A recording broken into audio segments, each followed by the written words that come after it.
গল্প কবিতা পাঠে সকলকে স্বাগত জানিয়ে শুরু করছি আজকের গল্প পদ্মিনী। লেখক অবনীন্দ্রনাথ ঠাকুর। বাপ্পাদিত্যের সময় মুসলমানেরা ভারতবর্ষে প্রথম পদার্পণ করেন। তারপর থেকে সূর্যবংশের অনেক রাজা অনেকবার চিতোরের সিংহাসনে বসেছেন। রাজসিংহাসন নিয়ে কত ভাইয়ে ভাইয়ে বিচ্ছেদ, কত মহামহাযুদ্ধ, কত রক্তপাত, কত অশ্রুপাতই হয়ে গেছে।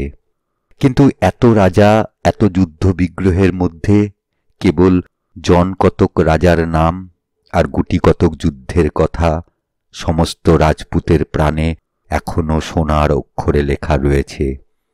তার মধ্যে একজন হচ্ছেন মহারাজ খোমান, যিনি ২৪ বার মুসলমানের হাত থেকে চিতোরকে রক্ষা করেছিলেন, যিনি আরব্য উপন্যাসের সেই বগদাদের খালিফ হারুন অল রশিদের ছেলে আল মামুনকে চিতোরের রাজপ্রাসাদে অনেক দিন বন্দী রেখেছিলেন। আশীর্বাদ করতে হলে এখনো যার নাম করে রাজপুতেরা বলে, খোমান তোমায় রক্ষা করুন। আর একজন রাজা মহারাজ সমর সিংহ, যেমন বীর তেমনি ধার্মিক। তিনি যখন নাগা সন্ন্যাসীর মতো মাথার উপর ঝুঁটি বেঁধে পদ্মবীজের মালা গলায় ভবানীর খাঁড়া হাতে নিয়ে রাজসিংহাসনে বসতেন, তখন বোধ হতো যেন সত্যই ভগবান একলিঙ্গের দেওয়ান কৈলাস থেকে পৃথিবীতে রাজত্ব করতে এসেছেন। তখনকার দিল্লীশ্বর চৌহান পৃথ্বীরাজের হাত থেকে শাহাবুদ্দিন ঘড়ি যখন দিল্লির সিংহাসনের সঙ্গে অর্ধেক ভারতবর্ষ কেড়ে নিতে এসেছিলেন, সেই সময় এই মহারাজ সমর সিংহ ১৩,০০০ রাজপুত আর নিজের ছেলে কল্যাণকে নিয়ে অর্ধেক ভারতবর্ষের রাজা পৃথ্বীরাজের পাশে পাশে কাগার নদীর তীরে মুসলমানদের সঙ্গে যুদ্ধ করতে গিয়েছিলেন। সেই যুদ্ধই তাঁর শেষ যুদ্ধ।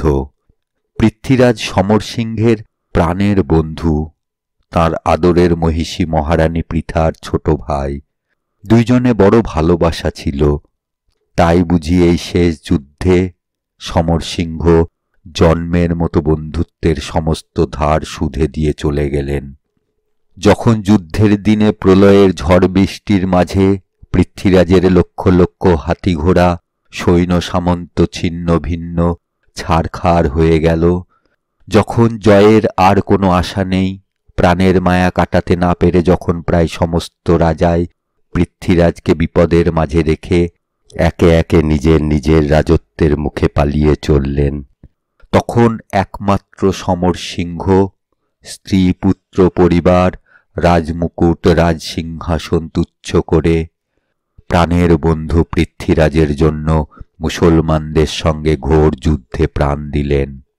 আগে সেই ধর্মাত্মা মহাবীর সমর সিংহ, তাঁর ১৬ বছরের ছেলে কল্যাণ আর সেই ১৩,০০০ রাজপুতের বুকের রক্তে কাগার নদীর বালুচর রাঙা হয়ে গেল। তবে পৃথ্বীরাজ বন্দী হলেন। তবে দিল্লির হিন্দু সিংহাসন মুসলমান বাদশাহ শাহাবুদ্দিনের হস্তগত হল। এখন সে শাহাবুদ্দিন কোথায়, কোথায় বা সেই দিল্লির রাজভক্ত? কিন্তু যে ধর্মাত্মা বন্ধুর জন্যে নিজের প্রাণকে তুচ্ছ করলেন, সেই মহাবীর সমর সিংহের নাম রাজপুত কবিদের সুন্দর গানের মধ্যে চিরকাল অমর হয়ে আছে। এখনো রাজপুতানায় সেই গান গেয়ে কত লোক রাস্তায় রাস্তায় ভিক্ষা করে। সমর সিংহের পর থেকে প্রায় ১০০ বৎসর কেটে গেছে। চিতোরের রাজসিংহাসনে তখন রানা লক্ষণ সিংহ আর দিল্লিতে পাঠান বাদশাহ আলাউদ্দিন। সেই সময় একদিন রানা লক্ষণ সিংহের কাকা ভীম সিংহ সিংহল দ্বীপের রাজকুমারী পদ্মিনীকে বিয়ে করে সমুদ্র পাড় থেকে চিতোরে ফিরে এলেন। পদ্মের সৌরভ যেমন সমস্ত সরোবর প্রফুল্ল করে ক্রমে দিক দিগন্তে ছড়িয়ে যায়, তেমনি কমলালয়া লক্ষ্মীর সমান সুন্দরী সেই পদ্মমুখী রাজপুত রানী পদ্মিনীর রূপের মহিমা, গুণের গরিমা দিনে দিনে সমস্ত ভারতবর্ষ আমোদ করলে। কি দিন দুঃখীর সামান্য কুটির, কি রাজাধিরাজের রাজপ্রাসাদ, এমন সুন্দরী এহেন গুণবতী কোথাও নেই। এই আশ্চর্য সুন্দরী পদ্মিনীকে নিয়ে ভীমসিংহ যখন চিতোরের একধারে সাদা পাথরে বাঁধানো সরোবরের মধ্যস্থলে রাজ অন্তঃপুরের শীতল কোঠায় সুখে দিন কাটাচ্ছিলেন, সেই সময় একদিন দিল্লিতে তখনকার পাঠান বাদশাহ আলাউদ্দিন খাসমহলের ছাদে গজদন্তের খাটিয়ায় বসে বসন্তের হাওয়া খাচ্ছিলেন। আকাশে চাঁদ উঠেছিল, পাশে শরবতের পেয়ালা হাতে পিয়ারি বেগম বসেছিলেন। পায়ের কাছে বেগমের এক নতুন মাদি সারঙ্গীর সুরে গজল গাইছিল। বাদশাহ হঠাৎ বলে উঠলেন, কি ছাই আরবি গজল, হিন্দুস্থানের গান গাও। তখন পিয়ারি বেগমের নতুন বাঁদি নতুন করে সারঙ্গী বেঁধে নতুন সুরে গাইতে লাগল। হিন্দুস্থানে এক ফুল ফুটেছিল, তার দোসর নেই, জুড়ি নেই। সে কি ফুল, সে কি ফুল, আহা সে যে পদ্ম ফুল, সে যে পদ্ম ফুল। চারিদিকে নীল জল, মাঝে সেই পদ্ম ফুল। দেবতারা সে ফুলের দিকে চেয়েছিল, মানুষে সে ফুলের দিকে চেয়েছিল। চারদিকে অপার সিন্ধু তরঙ্গ ভঙ্গে গর্জন করছিল। কার সাধ্য সমুদ্র পার হয়, কার সাধ্য সে রাজার বাগিচায় সে ফুল তোলে। সে রাজার ভয়ে দেবতারাও কম্পমান। আলাউদ্দিন বলে উঠলেন, আমি হিন্দুস্থানের বাদশাহ, আমি কোনো রাজারও তোয়াক্কা রাখি না, কোনো দেবতাকেও ভয় করি না। পিয়ারি, আমি কালই সেই পদ্ম ফুল তুলতে যাব। বাঁদি আবার গাইতে লাগল, কে সে ভাগ্যবান সিন্ধু হল পার, কে সে গুণবান তুল্য সে ফুল। মেবারের রাজপুত বীরের সন্তান রানা ভীমসিংহ নির্ভয় সুন্দর। আলাউদ্দিন কিংখাবের মছলন্দে সোজা হয়ে বসলেন। আনন্দের সুরে গান শেষ হল। আজ চিতোরের অন্তঃপুরে সে ফুল বিরাজে। কবিজার নাম গায় ভারতে, তার দোসর কোথা, জগতে তার জুড়ি কই। ধন্য রানা ভীমসিংহ, জয় রাজরানী, চিতোরের রাজ উদ্যানে প্রফুল্ল পদ্মিনী। আলাউদ্দিনের কানে অনেকক্ষণ ধরে বাজতে লাগল, চিতোরের রাজ উদ্যানে প্রফুল্ল পদ্মিনী।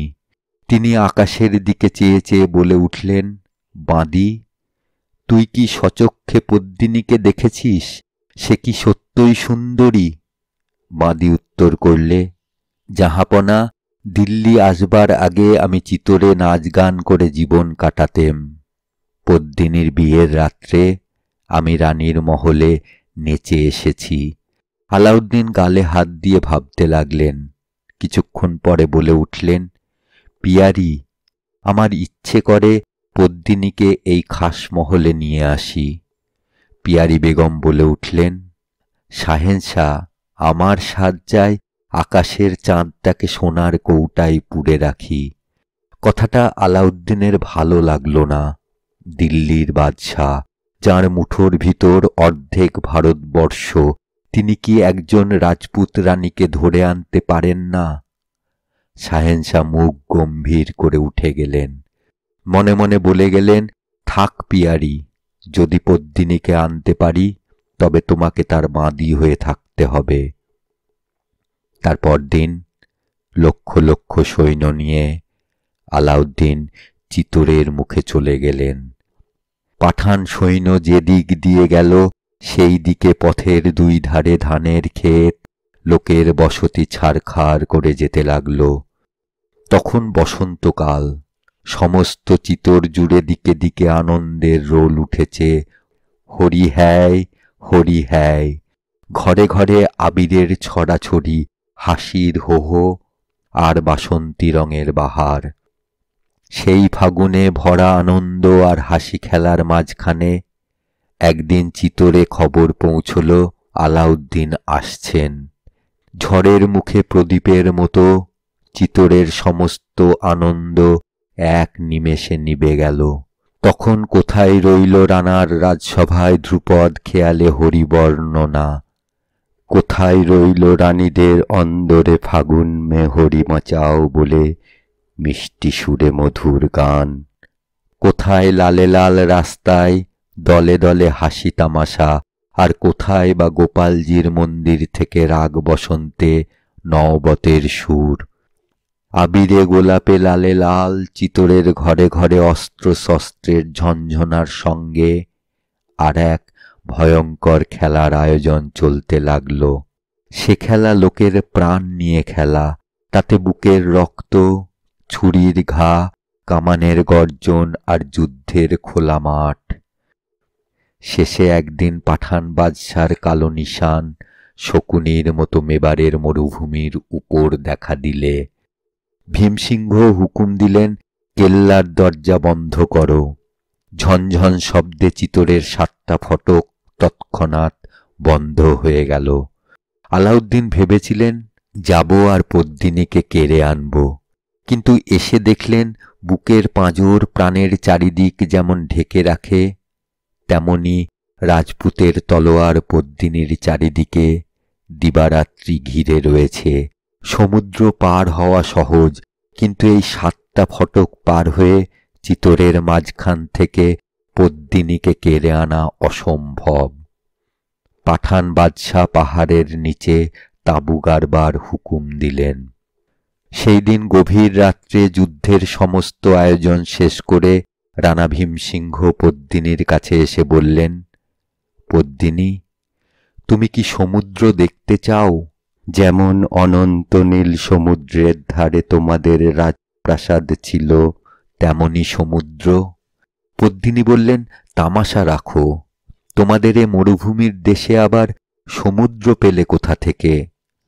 ভীমসিংহ পদ্মিনীর হাত ধরে কেল্লার ছাদে উঠলেন। অন্ধকার আকাশ, চন্দ্র নেই, তারা নেই। পদ্মিনী দেখলেন সেই অন্ধকার আকাশের নিচে আর একখানা কালো অন্ধকার কেল্লার সম্মুখ থেকে মরুভূমির ওপর পর্যন্ত জুড়ে রয়েছে। পদ্মিনী বলে উঠলেন, রানা, এখানে সমুদ্র ছিল আমি তো জানি না। মা গো, সাদা সাদা ঢেউ উঠছে দেখো। ভীমসিংহ হেসে বললেন, পদ্মিনী, এ যে সে সমুদ্র নয়, এ পাঠান বাদশার চতুরঙ্গ সৈন্যবল। ওই দেখো তরঙ্গের পর তরঙ্গের মতো শিবির শ্রেণী, জলের কল্লোলের মতো ওই শোনো সৈন্যের কোলাহল।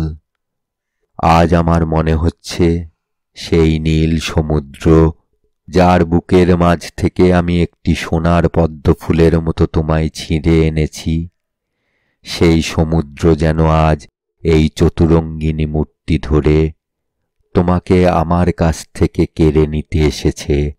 কেমন করে যে এই বিপদ সাগর পার হব ভাবছি। ভীমসিংহ আরো বলতে যাচ্ছিলেন, হঠাৎ একটা কালো পেঁচা চিৎকার করে মাথার উপর দিয়ে উড়ে গেল। তার প্রকাণ্ড দুখানা কালো ডানার ঠান্ডা বাতাস অন্ধকার ছাদে রানারানীর মুখের ওপর কার যেন দুখানা ঠান্ডা হাতের মতো বুলিয়ে গেল। পদ্মিনী চমকে উঠে রানার হাত ধরে নেমে গেলেন। সমস্ত রাত ধরে তার মন বলতে লাগল, এ কি অলক্ষণ, এ কি অলক্ষণ। তার পরদিন পূবের আকাশে ভোরের আলো সবেমাত্র দেখা দিয়েছে। এমন সময় একজন রাজপুত সওয়ার পাঠান শিবিরে উপস্থিত হল। বাদশাহ আলাউদ্দিন তখন রূপোর কুর্সিতে বসে তসবিহ দানা জপ করছিলেন। খবর হল, রানা লক্ষণ সিংহের দূত হাজির। বাদশাহ হুকুম দিলেন, হাজির হোনে কো কহো। রানার দূত 3 বার কুর্নিশ করে বাদশার সামনে দাঁড়িয়ে বললে, রানা জানতে চান বাদশার সঙ্গে তার কিসের বিবাদ যে আজ এত সৈন্য নিয়ে তিনি চিতোর উপস্থিত হলেন। আলাউদ্দিন উত্তর করলেন, রানার সঙ্গে আমার কোনো শত্রুতা নেই। আমি রানার খুড়ো ভীমসিংহের কাছে পদ্মিনীকে ভিক্ষা চাইতে এসেছি। তাকে পেলেই দেশে ফিরব। দূত উত্তর করলে, শাহেনশাহ, আপনি রাজপুত জাতকে চেনেন না, সেই জন্য এমন কথা বলছেন।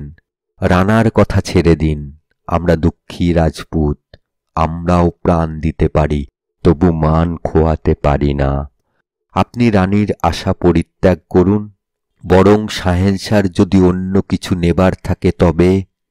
আলাউদ্দিন দূতের কথায় বাধা দিয়ে বললেন, হিন্দুস্থানের বাদশার এক কথা, হয় পদ্মিনী নয় যুদ্ধ। রানার দূত পিছু হটে 3 বার কুর্নিশ করে বিদায় হল। সেই দিন সন্ধ্যাবেলা চিতোরের রাজসভায় সমস্ত রাজপুত সর্দার একত্র হলেন। কি করে চিতোরকে মুসলমানের হাত থেকে রক্ষা করা যায়। রাজস্থানের রাজমুকুটের সমান চিতোর, রাজপুতের প্রাণের চেয়ে প্রিয় চিতোর।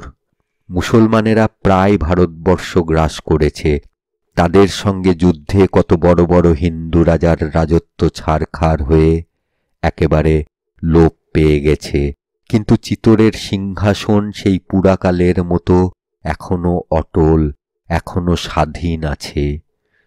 কি করে আজ এই ঘোর বিপদে চিতোরের উদ্ধার করা যায়। অনেকক্ষণ ধরে অনেক পরামর্শ, তর্ক বিতর্ক চলল। শেষে রানা ভীমসিংহ উঠে বললেন, পদ্মিনীর জন্যে যখন চিতোরের এই সর্বনাশ উপস্থিত, তখন না হয় পদ্মিনীকেই পাঠানের হাতে দেওয়া যাক। আমার তাতে কোনো দুঃখ নেই, চিতোর আগে না পদ্মিনী আগে। কথাটা বলে ভীমসিংহ একবার রাজসভার একপারে, যেখানে শ্বেতপাথরের জালির পিছনে চিতোরের রানীরা বসেছিলেন, সেই দিকে চেয়ে দেখলেন। তারপর সিংহাসনের দিকে ফিরে বললেন, মহারানা কি বলেন? লক্ষণ সিংহ বললেন, যদি সমস্ত সর্দারের তাই মত হয় তবে তাই করা কর্তব্য। তখন সেই রাজভক্ত রাজপুত সর্দারের প্রধান রাজসভায় উঠে দাঁড়িয়ে বললেন, রানার বিপদে আমাদের বিপদ, রানার অপমানে আমাদের অপমান। পদ্মিনী শুধু ভীমসিংহের নন, তিনি আমাদের রানীও বটে। কেমন করে আমরা তাকে পাঠানের বেগম হতে পাঠিয়ে দেব? পৃথিবী শুদ্ধ লোক বলবে, রাজস্থানে এমন পুরুষ ছিল না যে তারা রানার হয়ে লড়ে। মহারানা, আমরা প্রস্তুত, হুকুম হলে যুদ্ধে যাই। মহারানা হুকুম দিলেন, আপাতত যুদ্ধের প্রয়োজন নেই, সাবধানে কেল্লার দরজা বন্ধ রাখো। আলাউদ্দিন যতদিন পারে চিতোর ঘিরে বসে থাকুক। সভাস্থলে ধন্য ধন্য পড়ে গেল। চারিদিকে চিতোরের সমস্ত সামন্ত সর্দার তলোয়ার খুলে দাঁড়ালেন। সমস্ত রাজসভায় একসঙ্গে বলে উঠল, জয় মহারানার জয়, জয় ভীমসিংহের জয়, জয় পদ্মিনীর জয়। রাজসভা ভঙ্গ হল। সেই সময় রাজসভার একপারে শ্বেতপাথরের জালির আড়াল থেকে সোনার পদ্মফুল লেখা একখানি লাল রুমাল সেই রাজভক্ত সর্দারের মাঝে এসে পড়ল। সর্দারেরা পদ্মিনীর হাতের সেই লাল রুমাল বল্লমের আগায় বেঁধে রানীর জয় বলে রাজসভা থেকে বিদায় হলেন। তারপর দিন কাটতে লাগল। আলাউদ্দিন লক্ষ লক্ষ সৈন্য নিয়ে চিতোরের কেল্লা ঘিরে বসে রইলেন। বাদশার আশা ছিল যে কেল্লার ভিতর বন্ধ থেকে রাজপুতদের খাবার ফুরিয়ে যাবে, তখন তারা প্রাণের দায়ে পদ্মিনীকে পাঠিয়ে দিয়ে সন্ধি করবে।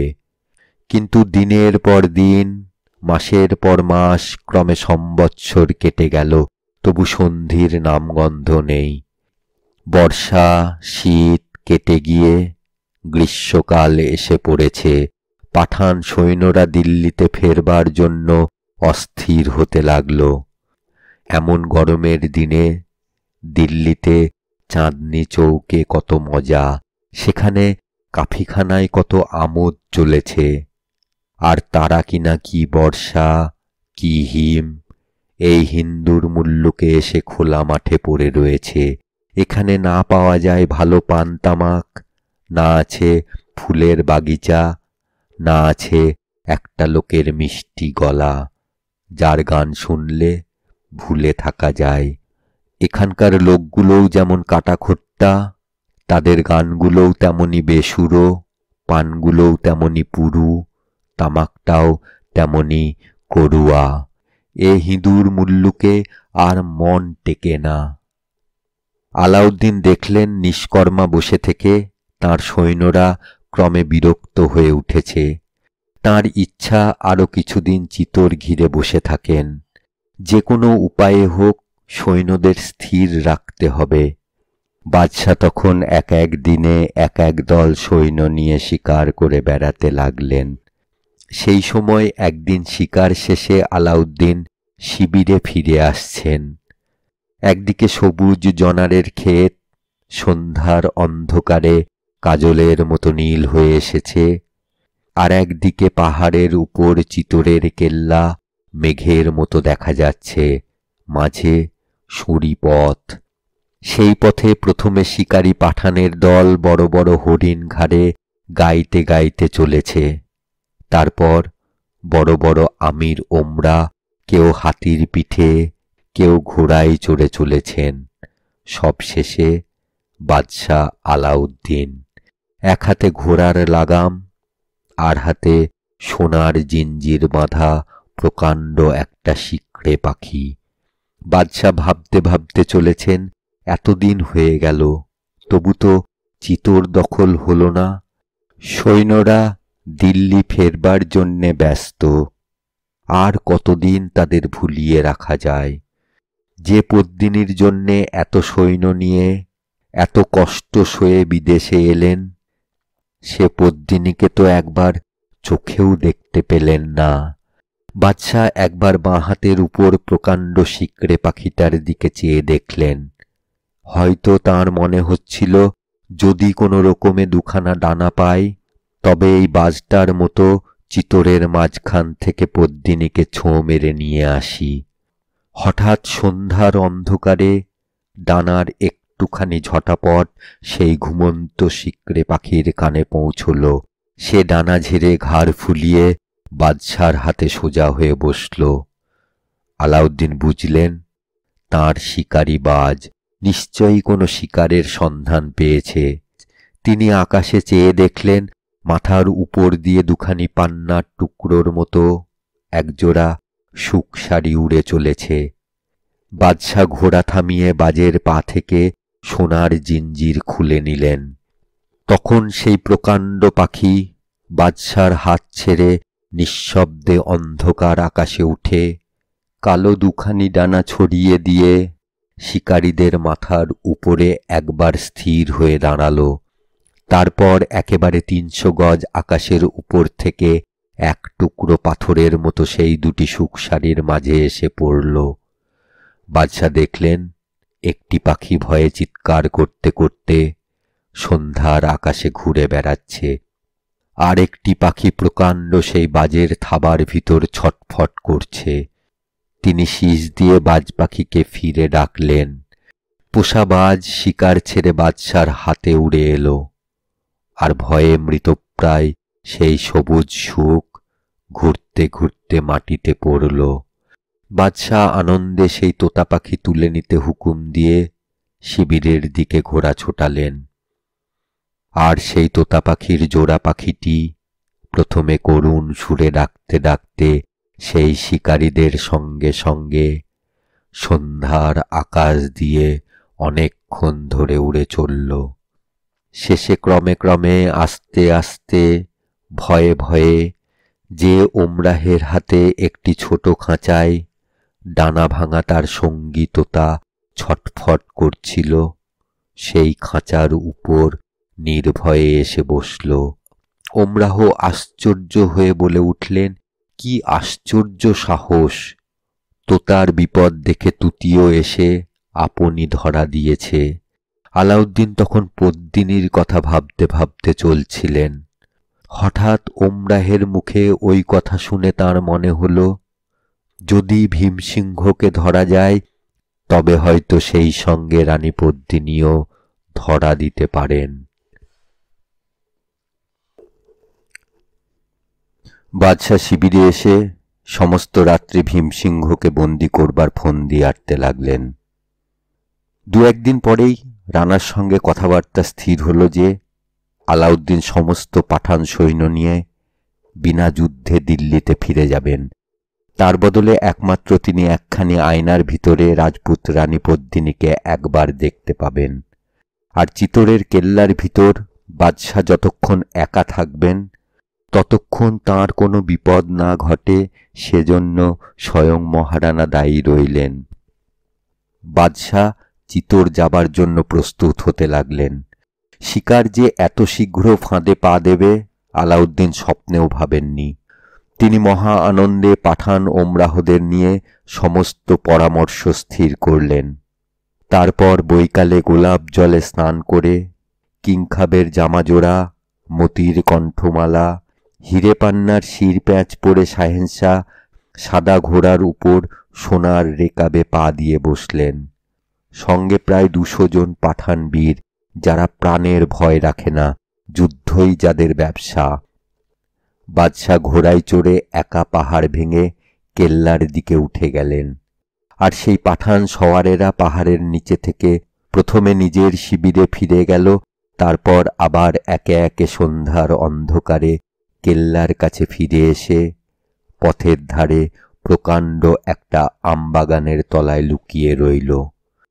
সূর্যদেব যখন চিতোরের পশ্চিম দিকে প্রকাণ্ড একখানা মেঘের আড়ালে অস্ত গেলেন, সেই সময় পাঠান বাদশাহ আলাউদ্দিন রানা ভীমসিংহের হাত ধরে পদ্মিনীর মহলে শ্বেত পাথরের রাজদরবারে উপস্থিত হলেন। সেখানে আর জনমানব ছিল না, কেবল হাজার হাজার মোমবাতির আলো সেই শ্বেত পাথরের রাজমন্দিরে যেন আর একটা নতুন দিনের সৃষ্টি করেছিল। রানা ভীম সেই ঘরে সোনার মচনদে বাদশাকে বসিয়ে তাঁর হাতে এক পেয়ালা শরবত দিয়ে বললেন, শাহেনশাহ, একটু আমিল ইচ্ছা করুন। আলাউদ্দিন সেই আমিলের পেয়ালা হাতে ভাবতে লাগলেন, যদি এতে বিষ থাকে তবে তো সর্বনাশ। রাজপুতের মেয়েরা শুনেছি শত্রুর হাতে অপমান হবার ভয়ে অনেক সময় এই রকম আমিল খেয়ে প্রাণ দিয়েছে। বাদশাহ পেয়ালা হাতে ইতস্তত করতে লাগলেন। রানা ভীম আলাউদ্দিনের মনের ভাব বুঝে একটু হেসে বললেন, শাহেনশাহ, বিষের ভয় করবেন না। মহারানা স্বয়ং যখন আপনার কোনো বিপদ না ঘটে সেজন্য দায়ী, তখন আজ যদি আপনি সমস্ত চিতোর একা ঘুরে আসেন, তবু একজন রাজপুত আপনার গায়ে হাত তুলতে সাহস পাবে না। আপনি নিশ্চিন্ত থাকুন, অতিথিকে আমরা দেবতার মতো মনে করি। আলাউদ্দিন তাড়াতাড়ি বলে উঠলেন, রানা, আমি সে কথা ভাবছি নে। আমি ভাবছিলাম আজ যেমন নির্ভয়ে আমি তোমার উপর বিশ্বাস করছি, তেমনি তুমিও আমাকে বিশ্বাস করতে পারো কি না। আলাউদ্দিন মুখে এই কথা বললেন বটে, কিন্তু সেই আমিলের পেয়ালায় চুমুক দিতে তাঁর প্রাণ কাঁপতে লাগল। তিনি অল্পে অল্পে সমস্ত আমিলটুকু নিঃশেষ করে অনেকক্ষণ চুপ করে বসে রইলেন। শেষে যখন দেখলেন বিষের জ্বালার বদলে তাঁর শরীর মন বরং আনন্দে প্রফুল্ল হয়ে উঠল, তখন বাদশাহ ভীমসিংহের দিকে ফিরে বললেন, তবে আর বিলম্ব কেন? এখন একবার সেই আশ্চর্য সুন্দরী পদ্মিনী রানীকে দেখতে পেলেই খুশি হয়ে বিদায় হই। তখন রানা ভীম আলিপদেশের প্রকাণ্ড একখানা আয়নার সম্মুখ থেকে একটা পর্দা সরিয়ে দিলেন। কাকচক্ষু জলের মতো নির্মল সেই আয়নার ভিতর পদ্মিনীর রূপের ছটা হাজার হাজার বাতির আলো যেন আলোময় করে প্রকাশ হল।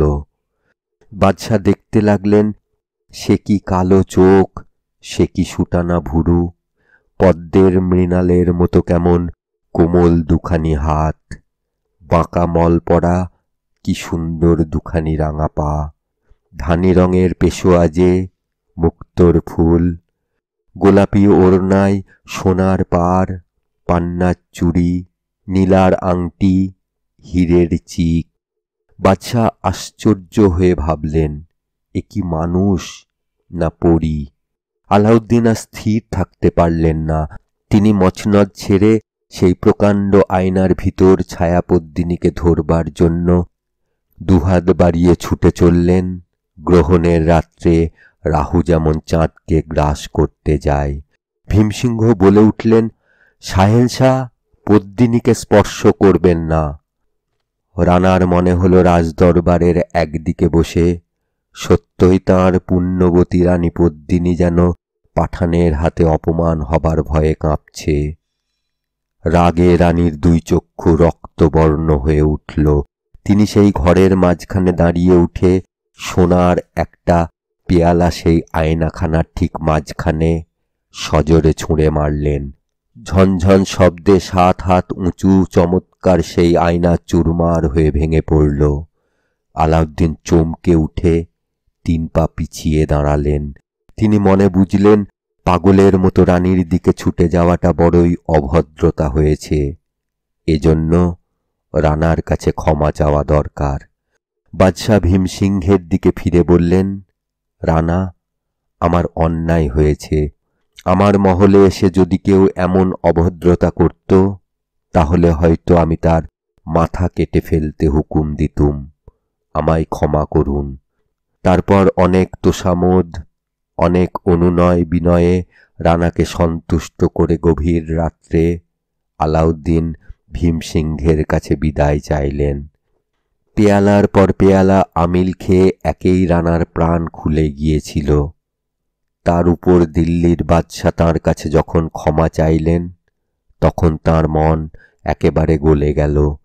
রানা আদর করে নতুন বন্ধু দিল্লির বাদশাকে কেল্লার বাইরে পৌঁছে দিতে চললেন। অমাবস্যার রাত্রি, আকাশে শুধু তারার আলো, পৃথিবীতে কালো অন্ধকার, ঘরে ঘরে দরজা বন্ধ। সমস্ত দিন পরিশ্রমের পর নগরের লোক ঘুমিয়ে আছে। চিতোরের রাজপথে জনমানব নেই।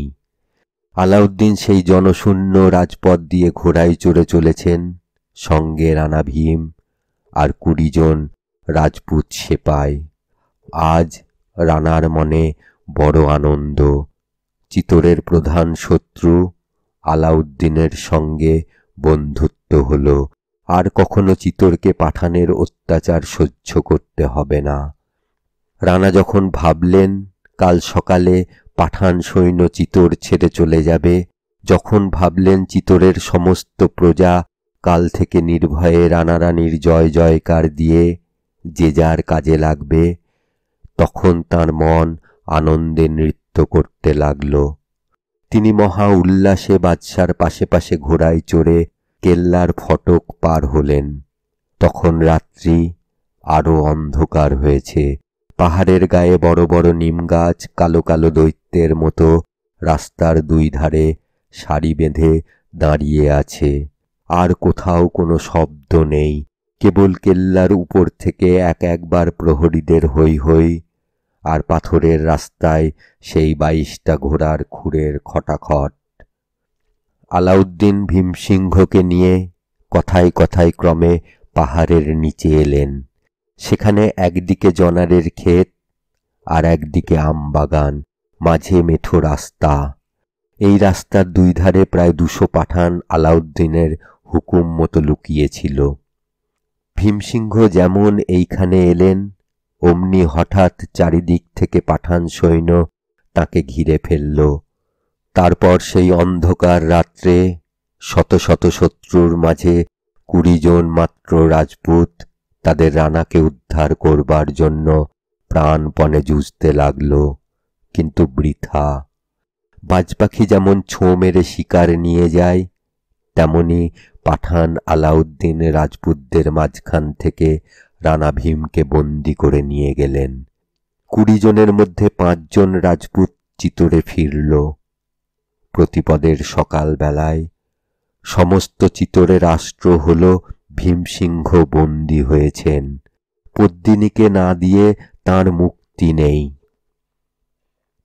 আলাউদ্দিন যখন শিবিরে পৌঁছলেন, তখন রাত্রি 2:30 প্রহর।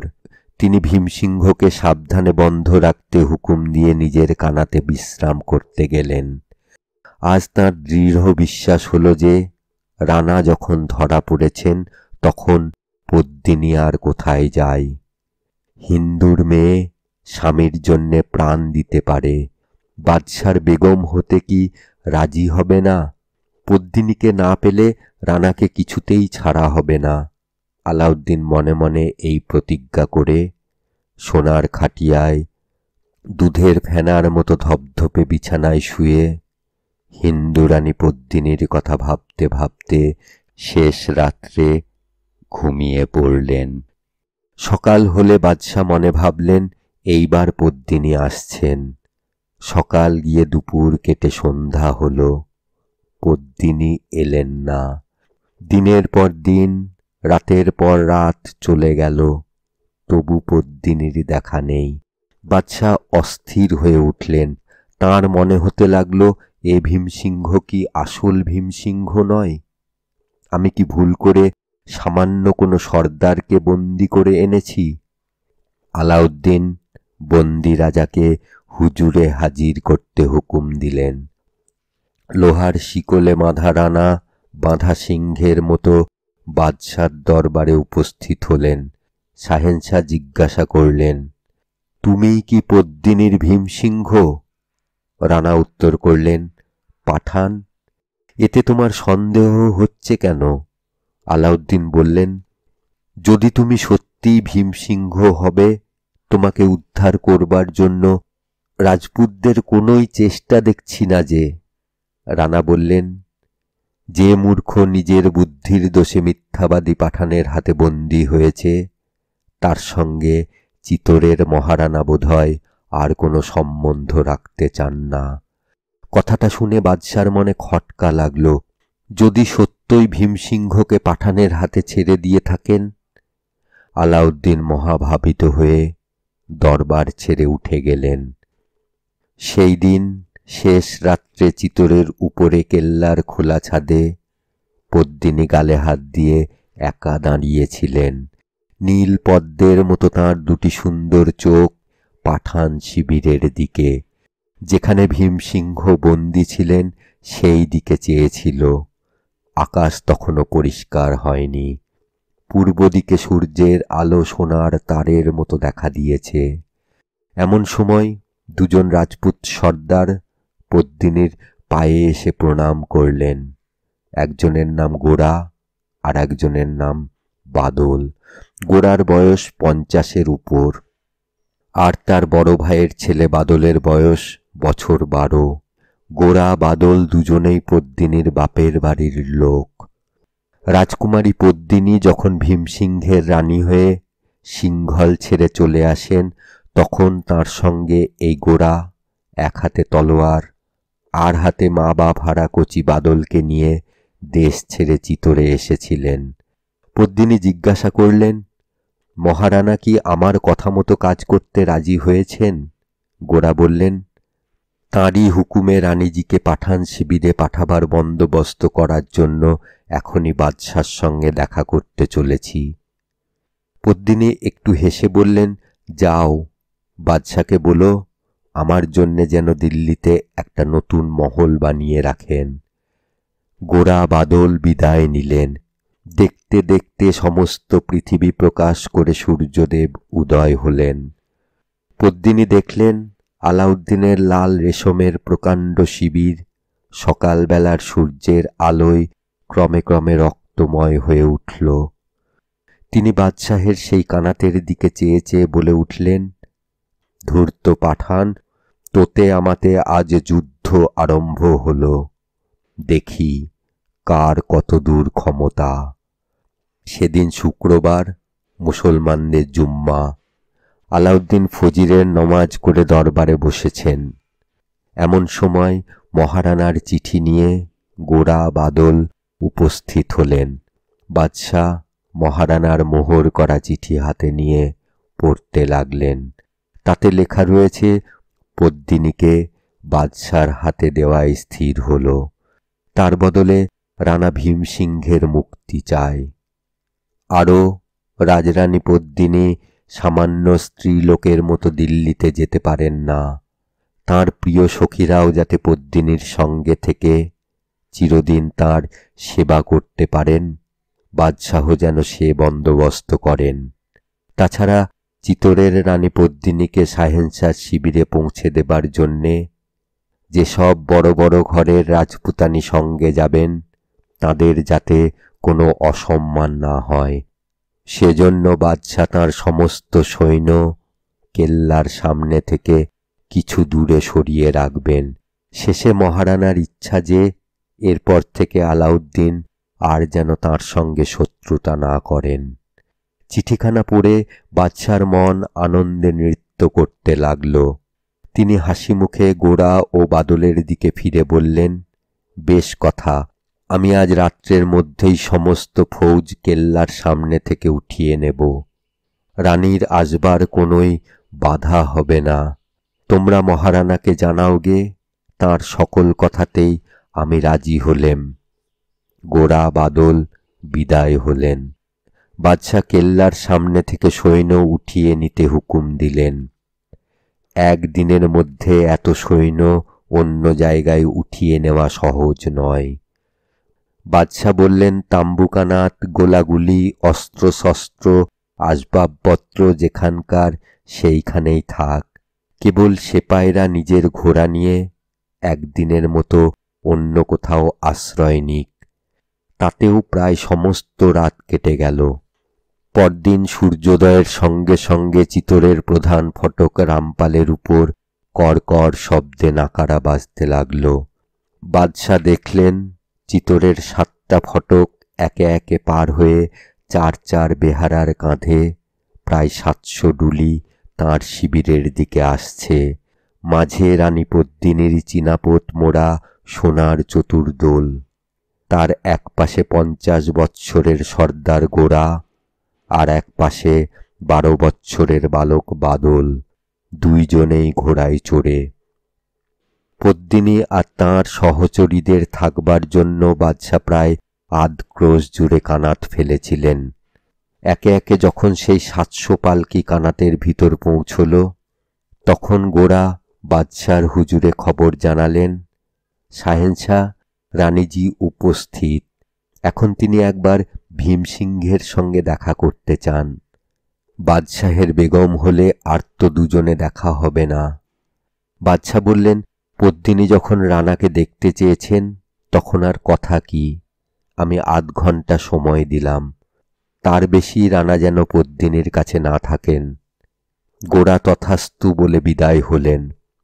আলাউদ্দিন একলা বসে দেখতে লাগলেন 1-2 করে প্রায় 700 পালকি কানাতের ভিতর থেকে বেরিয়ে চিতোরের মুখে চলে গেল। সঙ্গে ঘোড়ায় চড়ে 12 বৎসরের বাদল। বাদশাহ একজন ওমরাহকে জিজ্ঞাসা করলেন, এসব পালকিতে কারা যায়? শুনলেন চিতোর থেকে যে সকল বড় ঘরের রাজপুতানি রানীকে বিদায় দিতে এসেছিলেন তাঁরা ফিরে গেলেন। বাদশাহ জিজ্ঞাসা করলেন, ভীমসিংহ কোথায়? উত্তর হল, অন্দরে আছেন। আলাউদ্দিন শিবিরের এক কোণে বালির ঘড়ির দিকে চেয়ে দেখলেন 8 ঘন্টা হয়ে গেছে, এইবার পদ্মিনীর সঙ্গে দেখা হবে। বাদশাহ সাজগোজ করবার জন্য অন্য এক শিবিরে উঠে গেলেন। সেখানে আতর, গোলাপ, হিরে জহরতের ছড়াছড়ি। কোথাও সোনার আতরদানে 1000 টাকা ভরি গোলাপি আতর, কোথাও মুক্তোর তাজ, পান্নার শির প্যাঁচ, কৌটো ভরা মানিকের আংটি, আলনায় সাজানো কিংখাবের জামাজোড়া, রেশমি রুমাল, জরির লপেটা।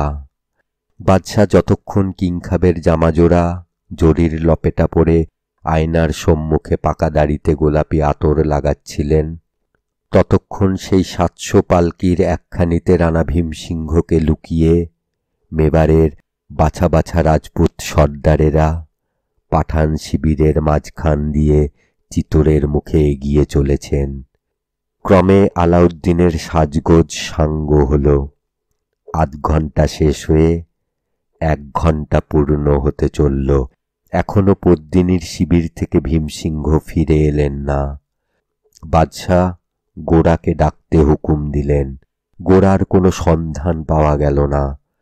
আলাউদ্দিন আর স্থির থাকতে পারলেন না। ব্যস্ত সমস্ত হয়ে যেখানে 8 ক্রোশ জুড়ে কানাত খাটানো হয়েছিল সেইখানে উপস্থিত হলেন। দেখলেন পদ্মিনী সোনার চতুর্দোল শূন্য পড়ে আছে। যে লাল মখমলের প্রকাণ্ড শিবিরে তিনি চিতোরের রানী পদ্মিনীকে মানিকের খাঁচায় পাখিটির মতো পুষে রাখবেন ভেবেছিলেন, সে শিবির অন্ধকার। কোথায় পদ্মিনী, কোথায় তাঁর 100 সখী, আর কোথায় বা বন্দী ভীমসিংহ? পাঠান শিবিরে হুলুস্থুল পড়ে গেল। সকলেই শুনলে পালকি বেয়ারা সেজে রাজপুতেরা বন্দী রানাকে ফাঁকি দিয়ে নিয়ে গেল। বাদশা তখনই সমস্ত সৈন্য জড়ো করতে হুকুম দিয়ে 2000 ঘোড়সওয়ার সঙ্গে চিতোরের মুখে বেরিয়ে গেলেন। সবেমাত্র রানার পালকি চিতোরের ফটক পার হয়েছে, এমন সময় পাঠান বাদশার ঘোড়সওয়ার কালবৈশাখী ঝড়ের মতো ধূলিধ্বজায় চারিদিক অন্ধকার করে দিন দিন শব্দে রাজপুত সৈন্যের উপর পড়ল। তখন বেলা 2 প্রহর। আগুনের সমান তপ্ত রৌদ্রে 12 বৎসরের বাদল আর 50 বৎসরের বৃদ্ধ গোরা একদল রাজপুতকে নিয়ে প্রাণপণে চিতোরের সিংহদ্বার রক্ষা করতে লাগলেন। সন্ধ্যা হয়ে এলো, তবু যুদ্ধের শেষ হলো না। চিতোর থেকে দলের পর দল রাজপুত এসে যুদ্ধে যোগ দিতে লাগল। বাদশাহ হাজারের পর হাজার পাঠান এনেও চিতোরের একখানা পাথর পর্যন্ত দখল করতে পারলেন না। শেষে যে ভীমসিংহকে তিনি কাল রাত্রে লোহার শৃঙ্খলে বন্ধ রেখেছিলেন, সেই ভীমসিংহ যখন হাতির পিঠে যুদ্ধক্ষেত্রে উপস্থিত হলেন, তখন পাঠান বাদশার আশা ভরসা নির্মূল হল। সন্ধ্যার অন্ধকারে অর্ধেক ভারতবর্ষের সম্রাট আলাউদ্দিন চিতোরের সম্মুখ থেকে ঘোড়া ফিরিয়ে শিবিরে গেলেন। জয় জয় রবে চিতোর নগর পরিপূর্ণ হল। সেই দিন গভীর রাত্রে যুদ্ধ শেষে রানা ভীমসিংহ যখন পদ্মিনীর শয়নকক্ষে বিশ্রাম করতে এলেন, তখন রানার 2 চক্ষে জল দেখে পদ্মিনী জিজ্ঞাসা করলেন, এ সুখের দিনে চক্ষে জল কেন? রানা নিঃশ্বাস ফেলে বললেন, পদ্মিনী, আজ আমার পরম উপকারী চিরবিশ্বাসী গোরা চিরদিনের মতো যুদ্ধের খেলা সাঙ্গ করে দেবলোকে চলে গেছে। দুজনে আর একটিও কথা হলো না। রানী পদ্মিনীর শয়ন ঘরের প্রদীপ অন্ধকার করে দিলেন। দক্ষিণের হাওয়ায় সারা রাত্রি চিতোরের মহাশ্মশানের দিক থেকে যেন একটা হায় হায় হায় হায় শব্দ সেই ঘরের ভিতরে ভেসে আসতে লাগল। আলাউদ্দিন যখন পদ্মিনীর আশায় চিতোর ঘিরে বসেছিলেন, সেই সময় কাবুল থেকে মোগলের দল একটু একটু করে ক্রমেই ভারতবর্ষের দিকে এগিয়ে আসছিল। রাজপুতের কাছে হার মেনে বাদশাহ নিজের শিবিরে এসে শুনলেন, মোগল বাদশাহ তৈমুল্লং দিল্লি আক্রমণ করতে আসছেন। সেই সঙ্গে দিল্লি থেকে পিয়ারি বেগমের এক পত্র পেলেন। তার এক জায়গায় বেগম লিখেছিলেন, শাহেনশাহ আর কেন পদ্মিনীর আশা পরিত্যাগ করুন। হে মধুকর, তুমি পদ্মের সন্ধানে মরুভূমির মাঝে ফিরতে লাগলে, আর বনের ভাল্লুক এসে তোমার সাধের মৌচাক লুটে গেল। সকলই আল্লাহর ইচ্ছে। আজ অর্ধেক ভারতবর্ষের রাজা, কাল হয়তো পথের ভিখারি। হায় রে হায়, দিল্লির পিয়ারি বেগমকে এতদিনে বুঝি মোগল দস্যুর বাঁদী হতে হলো। বাদশাহ পিয়ারির চিঠি পড়ে স্তম্ভিত হলেন। বিপদ যে এত গুরুতর তা তিনি স্বপ্নেও ভাবেননি। আলাউদ্দিন তৎক্ষণাৎ শিবির ওঠাতে হুকুম দিলেন। সেই রাত্রে পাঠান ফৌজ রাজস্থান ছেড়ে কাশ্মীরের মুখে চলে গেল। 13 বৎসর পরে চিতোরের সম্মুখে পাঠান বাদশার রণডঙ্কা আর একবার বেজে উঠল। তখন চিতোরের বড় দুরবস্থা। সমস্ত দেশ দুর্ভিক্ষে মহামারীতে উজাড় হয়ে যাচ্ছে। দেশ প্রায় বীরশূন্য। নতুন নতুন লোকের হাতে যুদ্ধের ভার। রানা ভীমসিংহ সেই সব নতুন সৈন্য, নতুন সেনাপতি নিয়ে গ্রামে গ্রামে, পথে পথে পাঠান সৈন্যকে বাধা দিতে লাগলেন। কিন্তু তাঁর সমস্ত চেষ্টা ব্যর্থ হল। যুদ্ধের পর যুদ্ধে রাজপুতদের হটিয়ে দিয়ে গ্রামের পর গ্রাম, কেল্লার পর কেল্লা দখল করতে করতে একদিন আলাউদ্দিন চিতোরের সম্মুখে এসে উপস্থিত হলেন। বাদশাহী ফৌজি চিতোরের দক্ষিণে পাহাড়ের উপর গড়বন্দি তাঁবু সাজিয়ে রাজপুতের সঙ্গে শেষ যুদ্ধের জন্য অপেক্ষা করতে লাগল। এবার প্রতিজ্ঞা, চিতোরের কেল্লা ভূমিসাৎ না করে দিল্লি ফেরা নয়। মলিন মুখে রানা ভীমসিংহ চিতোরগড়ে ফিরে এলেন। মহারানা লক্ষণ সিংহ রাজসভায় ভীমসিংহকে ডেকে বললেন, কাকাজি, এতদিনে বুঝি চিতোরগড় পাঠানের হস্তগত হয়? আর উপায় নেই। প্রজা সকল হাহাকার করছে, সমস্ত দেশ দুর্ভিক্ষে উজাড় হয়ে যাচ্ছে। তার উপর এই বিপদ উপস্থিত। এখন কি নিয়ে, কাকে নিয়েই বা লড়াই করি? ভীমসিংহ বললেন, চিতোর এখনো বীর শূন্য হয়নি। এখনো আমরা 1 বৎসর পাঠানের সঙ্গে যুদ্ধ চালাতে পারি এমন ক্ষমতা রাখি। লক্ষণ সিংহ ঘাড় নাড়লেন, কাকাজি, আর যুদ্ধ বৃথা। আমি বেশ বুঝতে পারছি পাঠানের সঙ্গে সন্ধি না করলে আর রক্ষা নেই। তবে কেন এই দুর্ভিক্ষের দিনে সমস্ত দেশ জুড়ে যুদ্ধের আগুন জ্বালায়? সমস্ত প্রজা আমার মুখের দিকে চেয়ে আছে। আমার ক্ষতিতে রাজ্যে যদি শান্তি আসে, যদি আগুন নিভে যায়, তবে পাঠানের সঙ্গে সন্ধি করায় ক্ষতি কি? না হয় কিছুকাল পাঠান বাদশার একজন তালুকদার হয়েই কাটালেম। ভীমসিংহের 2 চক্ষে জল পড়তে লাগল। তিনি মহারানার 2টি হাত ধরে বললেন, হায় লক্ষ্মণ, মনে বেশ বুঝেছি আর উপায় নেই। তবু আমার একটি অনুরোধ আছে। 2 বছর বয়সে যখন তোর মা গেলেন, বাপ গেলেন, তখন আমিই তোকে ছেলের মতো বুকে টেনে নিয়েছিলাম। সমস্ত বিপদ আপদ, রাজ্যের সমস্ত ভাবনা চিন্তা তোরই হয়ে অকাতরে সহ্য করেছিলাম। আজ আমার একটি অনুরোধ রক্ষা কর বৎস। 7 দিন সময় দে। আমি এই শেষবার চিতোর উদ্ধারের চেষ্টা দেখি। এই 7 দিন যেন পাঠানের সঙ্গে সন্ধি না হয়।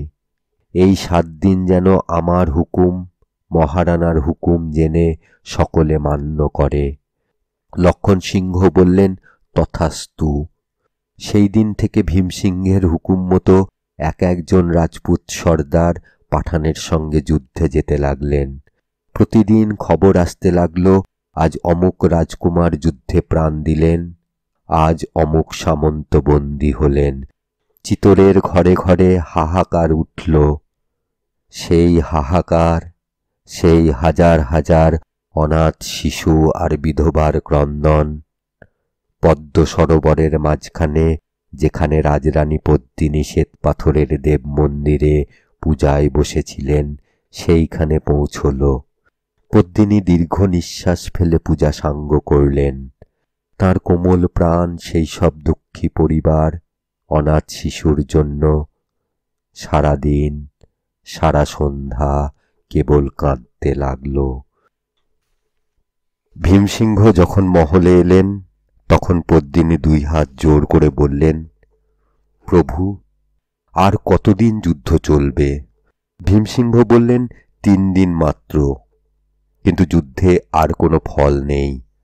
রাজপুতের প্রাণে সে উৎসাহ আর নেই। এখন উপায় কি?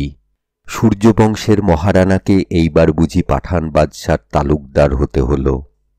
পদ্মিনী জিজ্ঞাসা করলেন, প্রভু, চিতোর রক্ষার কি কোনো উপায় নেই? ভীমসিংহ বললেন, উবর দেবী যদি কৃপা করেন তবেই রক্ষে।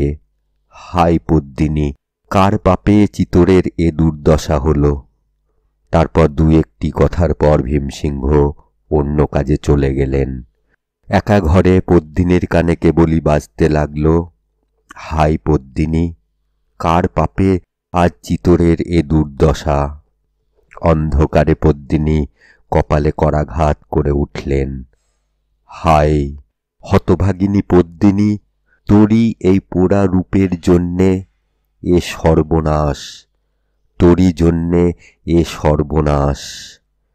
নিঃশব্দ ঘরে প্রতিধ্বনিত হল, তোরই জন্যে এ সর্বনাশ।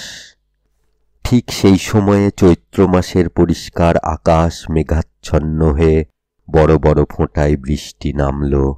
পদ্মিনী একটা মোটা চাদরে সর্বাঙ্গ ঢেকে নিজের মহল থেকে চিতরেশ্বরী উবর দেবীর মন্দিরে একা চলে গেলেন। রাত্রি 2 প্রহর। উবর দেবীর মন্দিরে সমস্ত আলো নিভে গেছে, কেবল একটি মাত্র প্রদীপের আলো। সেই আলোয় বসে দেবীর ভৈরবী রাজরানী পদ্মিনীকে বললেন, মহারানী, আমি আবার বলি, তুমি যে কাজ করতে যাচ্ছ তার শেষ হচ্ছে মৃত্যু। দেবীর রত্ন অলঙ্কার একবার অঙ্গে পড়লে আর নিস্তার নেই। 6 মাসের মধ্যে জীবন্ত অবস্থায় জ্বলন্ত আগুনে দগ্ধ হতে হবে। পদ্মিনী বললেন, হে মাতাজি, আশীর্বাদ করুন। যে রূপসীর জন্যে রাজস্থানে আজ এ আগুন জ্বলেছে, তার সেই পোড়া রূপ জ্বলন্ত আগুনেই ভস্ম হোক। ভৈরবী বললেন, তবে তাই হোক বৎসে, আমি আশীর্বাদ করি। যে চিতরের জন্য তুমি নিজের প্রাণ তুচ্ছ করলে, সেই চিতরে তোমার নাম চিরদিন যেন অমর থাকে। যে মহাসতীর রত্ন অলঙ্কার আজ তুমি পড়তে চললে, সেই মহাসতী মরণান্তে তোমায় যেন চরণে রাখেন। রানী পদ্মিনী ভৈরবীর হাত থেকে একটি চন্দন কাঠের কৌটায় উবর দেবীর সমস্ত রত্ন অলঙ্কার নিয়ে বিদায় হলেন। সেই দিন রাত্রে প্রায় 2.5 প্রহরে চিতরের রাজপ্রাসাদে একটুখানি সারা শব্দ ছিল না। মহারানা নির্জন ঘরে একা ছিলেন। যখন তার সমস্ত প্রজা পাঠানের সঙ্গে সন্ধি হবে, দেশে শান্তি আসবে মনে করে নিশ্চিন্ত মনে ঘুমিয়েছিল, সেই সময়ে সমস্ত মেবারের রাজা ভগবান একলিঙ্গের দেওয়ান মহারানা লক্ষণ সিংহের চোখে ঘুম ছিল না। হায় অদৃষ্ট! কাল সন্ধির সঙ্গে সঙ্গে চিতর ছেড়ে যেতে হবে। এ জীবনে আর হয়তো ফেরা হবে না। রাজ্য, সম্পদ, মান, মর্যাদা, আত্মীয় স্বজন সব ছেড়ে কোন দূর দেশে সামান্য বেশে নির্বাসনে যেতে হবে। মহারানা দীর্ঘ নিঃশ্বাস ফেলে চারিদিকে চেয়ে দেখলেন। ঘরের এক কোণে সোনার দীপদানে একটি মাত্র প্রদীপ জ্বলছিল। প্রকাণ্ড ঘরের আর সমস্তটা অন্ধকার। খিলানের পর খিলান, থামের পর থামের সারি অন্ধকার থেকে গাঢ় অন্ধকারে মিশে গেছে। একটি মাত্র প্রদীপের আলোয় নিঃশব্দ সেই প্রকাণ্ড ঘর আরো যেন অন্ধকার বোধ হতে লাগল। মহারানা অন্তঃপুরে যাবার জন্যে উঠে দাঁড়ালেন। হঠাৎ পায়ের তলায় মেঝের পাথরগুলো একবার যেন কেঁপে উঠল। তারপর মহারানা অনেকখানি ফুলের গন্ধ আর অনেক নূপুরের ঝিনঝিন শব্দ পেলেন। কারা যেন অন্ধকারে ঘুরে বেড়াচ্ছে। মহারানা বলে উঠলেন, কে তোরা, কি চাস? চারিদিকে দেওয়ালের ভিতর থেকে, ছাদের উপর থেকে, পায়ের নিচে থেকে শব্দ উঠল, मैं भूखा हूँ। লক্ষণ সিংহ বললেন, আহ, এত রাত্রে চিতরের রাজপ্রাসাদে উপবাসে কে জাগে? আবার শব্দ উঠল, मैं भूखा हूँ। তারপর গাঢ় ঘুমের মাঝখানে স্বপ্ন যেমন ফুটে ওঠে, তেমনি সেই শয়ন ঘরের অন্ধকারে এক অপরূপ দেবী মূর্তি ধীরে ধীরে উঠল। মহারানা বলে উঠলেন, কে তুমি, দেবতা না দানব? আমায় ছলনা করছ? লক্ষণ সিংহ দীপদান থেকে সোনার প্রদীপ উঠিয়ে ধরলেন। প্রদীপের আলো দেবীর কিরীট কুণ্ডলে, রত্ন অলঙ্কারে, অসংখ্য অসংখ্য মণিমাণিক্যে হাজার হাজার আগুনের শিখার মতো দপদপ করে জ্বলতে লাগল। লক্ষণ সিংহ দেখলেন উবর দেবী। ভয়ে ভক্তি বিস্ময়ে মহারানার সর্বশরীর অবশ হয়ে এলো। পরমানন্দে দুর্বল তাঁর হাত থেকে সোনার প্রদীপ খসে পড়ল। তারপর সব অন্ধকার। সেই অন্ধকারে মহারানা স্বপ্ন দেখছেন কি জেগে আছেন বুঝতে পারলেন না। তিনি যেন শুনতে লাগলেন দেবী বলছেন, मैं भूखा हूँ, বড় ক্ষুধা, বড় পিপাসা, আমি মহাবলী চাই, রক্ত না হলে এ পিপাসার শান্তি নেই। মহারানা, ওঠো, জাগো, দেশের জন্য বুকের রক্তপাত করো, আমার খরপর রক্তের শতধারায় পরিপূর্ণ করো। রাজা প্রজা বালক বৃদ্ধ যদি চিতরের জন্যে প্রাণ উৎসর্গ করে তবেই কল্যাণ, না হলে সূর্যবংশের রাজপরিবার আর কখনো চিতরের সিংহাসন পাঠানের হাত থেকে ফিরে পাবে না। পর্বতের গুহায় প্রতিধ্বনি যেমন ঘুরতে থাকে, তেমনি সেই প্রকাণ্ড ঘরে দেবীর শেষ কথা অনেকক্ষণ ধরে গম গম করতে লাগল। রাত্রি শেষ হয়ে গেল। উষাকালে সোনার আলো আর শীতল বাতাসের মাঝখানে চিতরেশ্বরী কোথায় অন্তর্ধান করলেন। অনেক দূরে পার্বতী মন্দিরে নহবতের সুরে, ভৈরব রাগিণীতে মহাদেবীর স্তুতিগান বাজতে লাগল।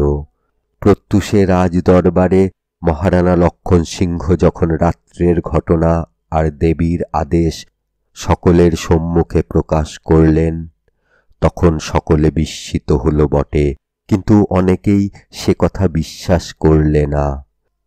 যাদের হৃদয়ে বিশ্বাস অটল, ভক্তি অচলা ছিল, যারা চিতরের জন্য প্রাণ দিতে প্রস্তুত, তারা উৎসাহে উন্মত্ত হয়ে উঠল।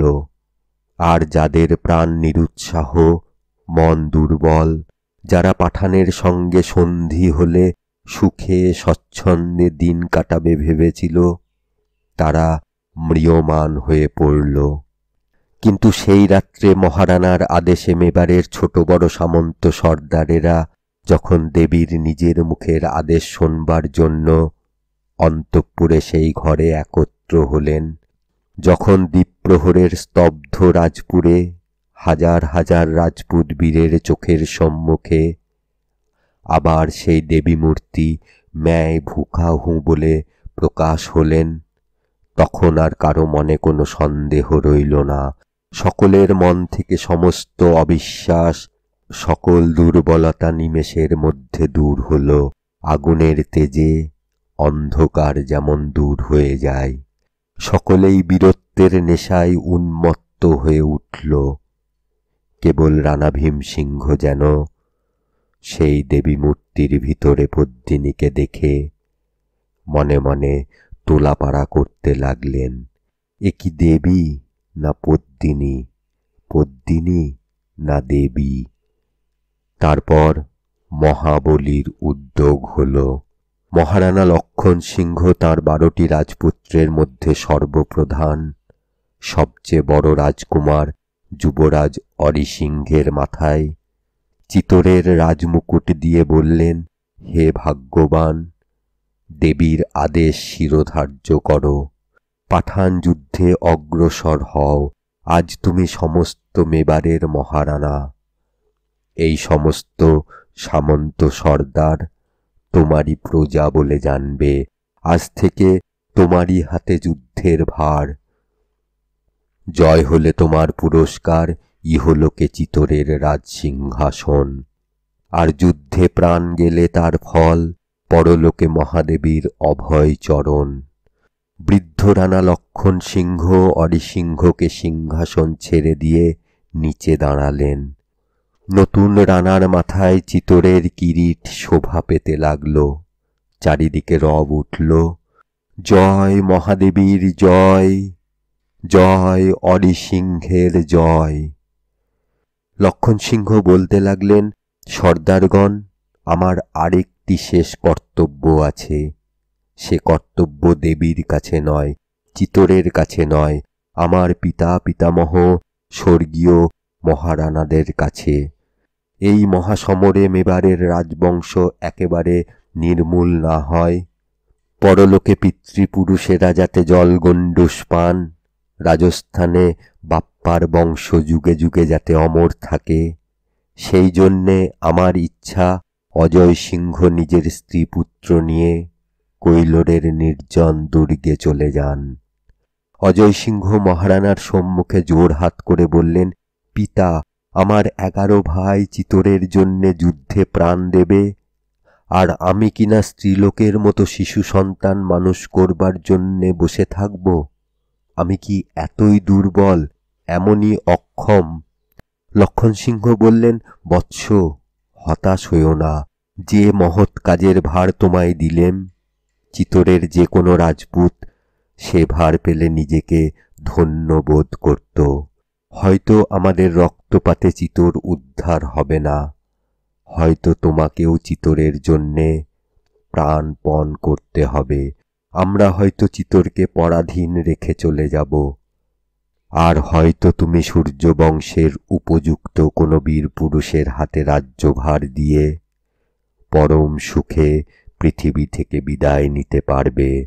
মনে রেখো, চিতোরের জন্যে প্রাণ দেবার যে সুখ, চিতোর পুনরুদ্ধারের সুখ তার শতগুণ। লক্ষণ সিংহ নীরব হলেন। জয় জয় শব্দে রাজসভা ভঙ্গ হল। রাজসভা থেকে বিদায় নেবার সময় অরিসিংহ অজয় সিংহকে বলে গেলেন, চিতোর ছেড়ে যাবার আগে আমার সঙ্গে দেখা করে যেও। যাত্রার সমস্ত আয়োজন শেষ করে অজয় সিংহ যখন বড় ভাইয়ের ঘরে গেলেন, তখন অরিসিংহ একখানি চিঠি শেষ করে ছোট ভাইয়ের দিকে ফিরে বললেন, ভাই, আজ আমাদের শেষ দেখা। কাল তুমি একদিকে, আমি একদিকে। এই শেষ দিনে তোমায় একটি কাজের ভার দিচ্ছি। অরিসিংহ চামড়ায় মোড়া একটি ছোট থলি আর সেই চিঠিখানি অজয় সিংহের হাতে দিয়ে বললেন, অজয়, এ দুটি যত্ন করে রেখো। যদি আমি যুদ্ধ থেকে ফিরে আসি তবে আবার চেয়ে নেব, নয়তো তুমি খুলে দেখো আমার শেষ ইচ্ছা কি। তারপর অজয় সিংহকে আলিঙ্গন করে অরিসিংহ বললেন, চলো ভাই, মায়ের কাছে বিদায় হই। সেই দিন শেষ রাত্রে যখন রাজ অন্তঃপুর থেকে 2 রাজপুত্র 2 দিকে বিদায় হয়ে গেলেন, তখন 12 ছেলের মা জননী চিতোরের মহারানী দীর্ঘ নিঃশ্বাস ফেলে মাটির উপর লুটিয়ে পড়লেন। তাঁর সমস্ত শরীর পাষাণের মতো স্থির হয়ে গেল। কেবল সজল 2টি কাতর চোখ সেই দিকে এক দৃষ্টে চেয়ে রইল, যেদিক দিয়ে 2টি রাজকুমার চলে গেলেন। মহারানা বলতে লাগলেন, প্রিয়ে, স্থির হও, ধৈর্য ধরো, বুক বাঁধো। মহাকালের কঠোর বিধান নত শিরে শান্ত মনে বহন করো। তারপর রণ শব্দে রাজপুতের রণডঙ্কা দিক দিগন্ত কাঁপিয়ে বাজতে লাগল। যুবরাজ অরিসিংহ যুদ্ধযাত্রা করলেন। সেই দিন থেকে 1 মাস কেটে গেল। পাঠানদের বিরুদ্ধে রাজপুতের সমস্ত চেষ্টা ব্যর্থ হল। একের পর এক 11 জন রাজকুমার যুদ্ধে প্রাণ দিলেন। আর আশা নেই, আর উপায় নেই। কিন্তু তবু রাজপুতের বীর হৃদয় এখনো অটল রইল। চিতোরের শেষ 2 বীর লক্ষণ সিংহ আর ভীম সিংহ যুদ্ধের জন্য প্রস্তুত হতে লাগলেন। রানার হুকুমে মেবারের লক্ষ লক্ষ সৈন্য সামন্তের অবশেষ ভীষণ মূর্তি ভগবান একলিঙ্গের 10,000 দেওয়ানি ফৌজ একত্র হতে লাগল। তাদের 1 হাতে শূল, 1 হাতে কুঠার, 2 কানে শাঁখের কুণ্ডল, মাথায় কালো ঝুঁটি, গলায় রুদ্রাক্ষের মালা, গায়ে বাঘছালের অঙ্গ রাখা, পিঠে একটা করে প্রকাণ্ড ঢাল। তাদের আসবাবের মধ্যে এক ঘোড়া, এক কম্বল, এক লোটা। পৃথিবীতে আপনার বলবার আর কিছুই ছিল না। তারা দেবতার মধ্যে একমাত্র এক লিঙ্গজির উপাসনা করত, মানুষের মধ্যে কেবলমাত্র মহারানার হুকুম মানত। সমরসিংহ এই ফৌজের সৃষ্টিকর্তা। ছোটখাটো যুদ্ধে এদের কেউ দেখতে পেত না। কেবল মাঝে মাঝে ঘোর দুর্দিনে, যখন চারিদিকে শত্রু, চারিদিকে বিপদ ঘনিয়ে আসত, যখন বিধর্মীর হাতে অপমান হবার ভয়ে দেশের যত সুন্দরী, কি কুমারী, কি বিধবা, কি 10 বছরের কচি মেয়ে, কি 16 বছরের পূর্ণ যুবতী চিতার আগুনে রূপ যৌবন ছাই করে দিয়ে চিতরেশ্বরীর সম্মুখে জীবনের শেষ ব্রত, জহর ব্রত উদযাপন করত, যখন আর কোনো আশা, কোনো উপায় নেই, সেই সময় হতাশ রাজপুতের শেষ উৎসাহের মতো দুর্ধর্ষ দুর্দান্ত এই দেওয়ানি ফৌজ চিতোরের কেল্লায় দেখা দিত। 70 বৎসর পূর্বে সমরসিংহের বিধবা রানী কর্মদেবী একদিন কুতুবুদ্দিনের হাত থেকে ছেলের রাজসিংহাসন রক্ষা করবার জন্যে মেবারের সমস্ত সৈন্য একত্র করেছিলেন। সেই দিন একবার দেওয়ানি ফৌজের ডাক পড়েছিল। আর আজ কয় পুরুষ পরে মহারানা লক্ষণ সিংহের হুকুমে দেওয়ানি ফৌজ আর একবার চিতোরের কেল্লায় উপস্থিত হল। কাল রাত্রি তিথি অমাবস্যা যখন জগৎ সংসার গ্রাস করছিল, মাথার উপর থেকে চন্দ্র সূর্য যখন লুপ্ত হয়েছিল, সেই সময় চিতোরের মহাশ্মশানের মধ্যস্থলে চিতোরেশ্বরীর মন্দিরে 12,000 রাজপুত সুন্দরীর জহর ব্রত আরম্ভ হল। মন্দিরের ঠিক সম্মুখে অন্ধকার একটা সুড়ঙ্গের উপর দাঁড়িয়ে রাজস্থানের প্রথম সুন্দরী রানী পদ্মিনী অগ্নিদেবের স্তব আরম্ভ করলেন। হে অগ্নি, হে পবিত্র উজ্জ্বল স্বর্ণকান্তি, এসো। পৃথিবীর অন্ধকার তোমার আলোয় দূরে যাক। হে অগ্নি, হে মহাতেজ, এসো। তুমি দুর্বলের বল, সবলের সহায়।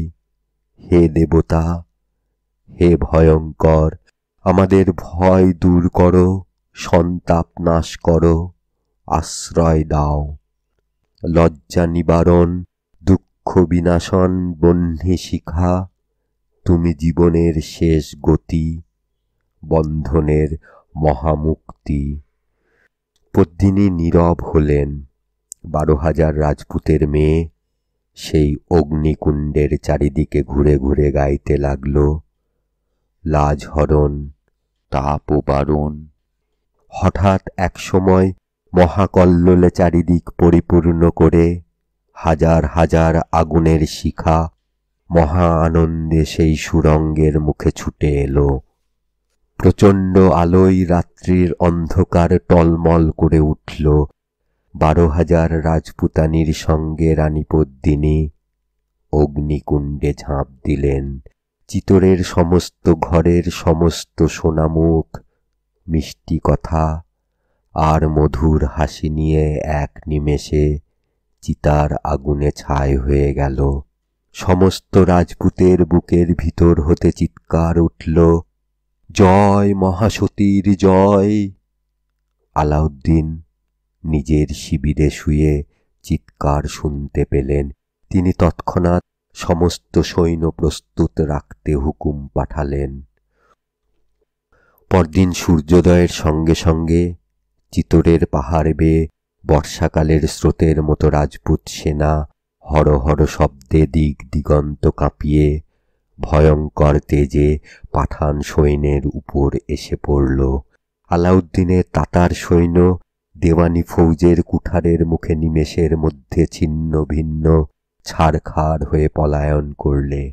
আলাউদ্দিন নতুন নতুন সৈন্য এনে বারংবার রাজপুতদের বাধা দিতে লাগলেন।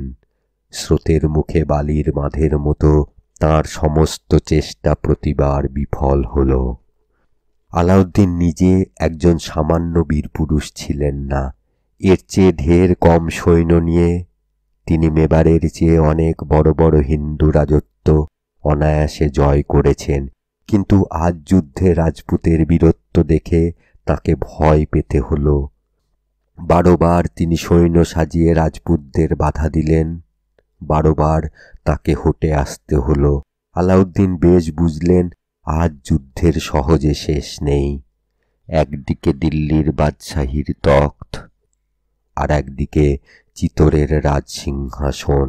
কোনটা থাকে কোনটা যায়। তখন বেলা 3য় প্রহর। আলাউদ্দিন নিজের সমস্ত ফৌজ একেবারে এক সময়ে এই 12,000 রাজপুতের দিকে চালাতে হুকুম দিলেন। নিমেষের মধ্যে পাঠান বাদশার লক্ষ লক্ষ হাতি ঘোড়া, সেপাই শান্তি প্রলয় ঝড়ের মতো ধুলায় ধূসর চারিদিক অন্ধকার করে দিন দিন শব্দে রাজপুতের দিকে ছুটে আসতে লাগল। তারপর হঠাৎ এক সময় সমুদ্রের তরঙ্গে নদীর জল যেমন, তেমনি সেই অগণিত পাঠান সৈন্যের মাঝে কয়েক হাজার রাজপুত কোনখানে লুপ্ত হল, কিছু আর দেখা গেল না। কেবল সূর্যাস্তের কিছু পূর্বে সেই যুদ্ধরত অসংখ্য সৈন্যের মাথার উপরে সূর্যমূর্তি লেখা চিতোরের রাজপতাকা একবার মাত্র সন্ধ্যার আলোয় বিদ্যুতের মতো চমকে উঠল। তারপরেই শব্দ উঠল, আল্লাহ আকবর, শাহেনশা কি ফতে। পাঠানের পায়ের তলায় মহারানার রাজছত্র চূর্ণ হয়ে গেল। সূর্যদেব সমস্ত পৃথিবী অন্ধকার করে অস্ত গেলেন। রক্ত মাংসের লোভে রণস্থলের উপর দলে দলে নিশাচর পাখি কালো ডানা মেলে উড়ে বেড়াতে লাগল। চিতোর হস্তগত হল। পাঠানের তলোয়ার চিতোরের পথ ঘাট রক্তের স্রোতে রাঙা করে তুললে। ধনধান্যে মণিমুক্তায় লক্ষ লক্ষ তাতার ফৌজের বড় বড় সিন্দুক পরিপূর্ণ হল। কিন্তু যে রত্নের লোভে আলাউদ্দিন আজ অমরাবতীর সমান চিতোর নগর শ্মশান করে দিলেন, যার জন্যে দিল্লির সিংহাসন ছেড়ে বিদেশে এলেন, সেই পদ্মিনীর সন্ধান পেলেন কি? বাদশা চিতোরে এসে প্রথমেই শুনলেন পদ্মিনী আর নেই। চিতার আগুনে সুন্দর ফুল ছাই হয়েছে। সেই দিন রাত্রে বাদশার হুকুমে চিতোরের ঘরদ্বার মন্দির মঠ ছাই ভস্য চূর্ণ বিচূর্ণ হয়ে গেল। কেবল প্রকাণ্ড সরোবরের মাঝখানে রানী পদ্মিনীর রাজমন্দির তেমনি নতুন তেমনি অটুট রইল। আলাউদ্দিন সেই রাজমন্দিরে পদ্ম সরোবরের ধারে শ্বেত পাথরের বারান্দায় ঘেরা পদ্মিনীর শয়ন মন্দিরে 3 দিন বিশ্রাম করলেন। তারপর মালদেব নামে একজন রাজপুতের হাতে চিতোরের শাসনভার দিয়ে ধীরে ধীরে দিল্লির মুখে চলে গেলেন। পাঠান বাদশার প্রবল প্রতাপ হিন্দুস্থানের একদিক থেকে আর একদিকে বিস্তৃত হল। আর সেই 12,000 সতীলক্ষ্মীর পবিত্র নাম, 12,000 রাজপুত বীরের কীর্তি চিরদিনের জন্যে জগৎ সংসারে ধন্য হয়ে রইল। আজও চিতোরে মহাসতীর শ্মশানে পদ্মিনীর সেই চিতাকুণ্ড দেখা যায়। তার ভিতরে মানুষ প্রবেশ করতে পারে না। একটি অজগর সাপ দিবারাত্রি সেই গহ্বরের মুখে পাহারা দিচ্ছে।